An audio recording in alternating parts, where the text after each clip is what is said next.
Welcome to நெல்லேரி சமையல். இன்னைக்கு நம்ம ஓம பொடி பண்ண போறோம். வாங்க வீடியோக்குள்ள போலாம்.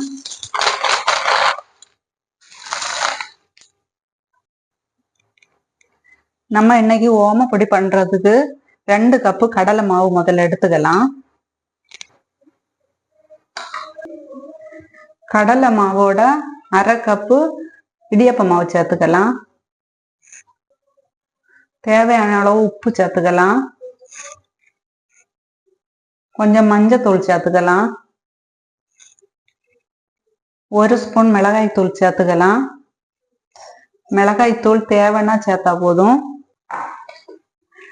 கொஞ்சம் காயம் சேர்த்துக்கலாம். இனி எல்லாத்தையும் மிக்ஸ் பண்ணி விட்டுக்கலாம்.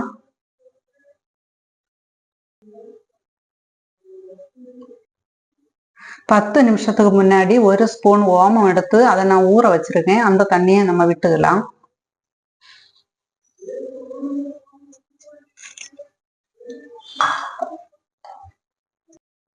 இப்ப நம்ம தேவையான அளவு தண்ணி சேர்த்து இதை சப்பாத்தி மாவு பதத்துக்கு பிசைஞ்சு எடுத்துக்கலாம்.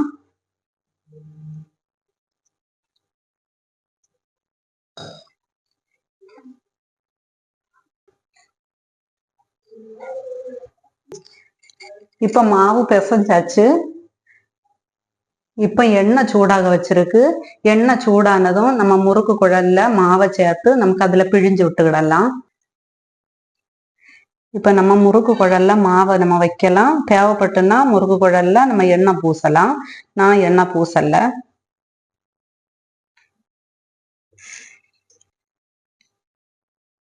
இப்ப எண்ணெய் சூடாயிருச்சு. நம்ம இப்போ இந்த மாவை நம்ம அதுல பிழிஞ்சு விடலாம்.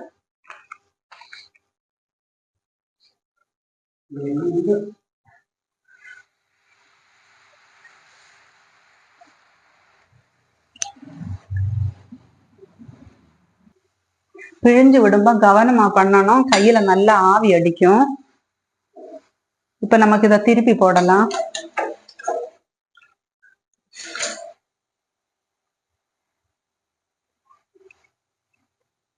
மீடியம் ஃப்ளேம்ல வச்சுக்கிடணும் தீய. இப்ப எடுத்துக்கலாம். இது வெந்துருச்சு, நமக்கு எடுக்கலாம்.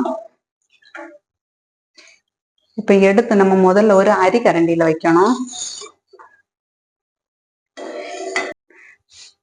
திரும்பவும் பிழிஞ்சு விடலாம்.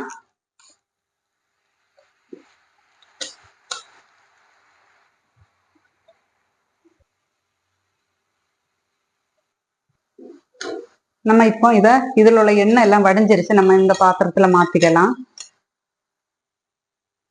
இப்ப நம்ம இதை திருப்பி போடலாம்.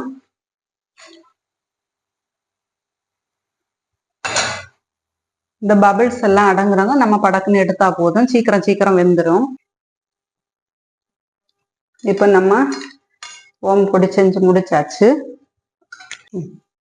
இப்ப நம்ம கொஞ்சம் கறிவேப்பிலைய பொரிச்சு எடுத்துக்கலாம். இதோட